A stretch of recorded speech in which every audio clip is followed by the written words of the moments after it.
তওবা কাকে বলে, ঠিক আছে না, এটা আপনাদের সামনে একটু আলোচনা করি।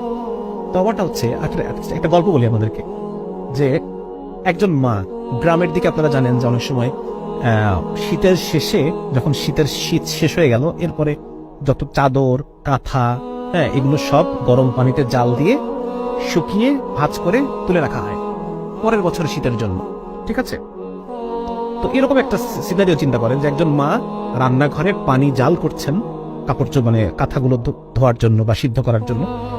তো এমন সময় সেই মায়ের হয়তো টয়লেটের প্রয়োজন হয়েছে বা অন্য কোনো কিছুর জন্য উনি কি মনে হয়েছে উনি চলে গেছেন সে কাজটা করার জন্য। ওখানে পানি কিন্তু টকবক করে ফুটছে।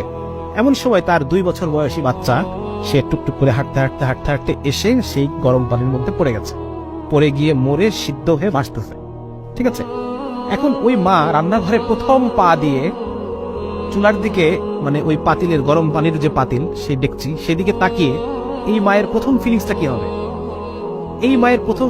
হবে? হায় আমি কি করলাম, ঠিক না? এই মায়ের এই চুলার দিকে তাকিয়ে তার প্রথম যে ফিলিংস, হায় আমি কি করলাম, এটাকে বলে তওবা। দিস ইজ তওবা। এই মা তার বাকি জীবনে যদি আরো 80 বছর বাঁচে, সে আর কোনোদিন ওই দরজা খোলা রেখে যাবে না। আল্লাহ তাআলা যদি এরপর তাকে আরো 100 সন্তানও দেন, ওই 100 সন্তানের ক্ষেত্রে সে আর কোনোদিন দরজা খোলা রেখে, গরম পানি চুলায় রেখে, রান্নাঘরের দরজা খুলে রেখে সে আর কখনো সেখান থেকে বের হবে না। হবে না। তাহলে এই যে অনুভূতি, হায় আমি কি করলাম,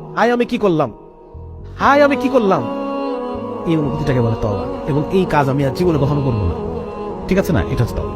তো আমার এই তওবা, এই অনুভূতি, আমি যদি আল্লাহর সাথে, যতবার আমার গুনাহ হবে আমি আল্লাহর সাথে অনুভূতি করি, আল্লাহ তাআলা আমাকে মাফ করে দেবে।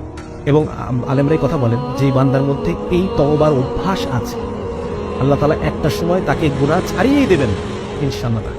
আল্লাহ তাআলা আমাকে ছাড়ার পরিবেশ তৈরি করে দেবেন, আমার জন্য গুনাহ করাকে কঠিন করে দেবেন।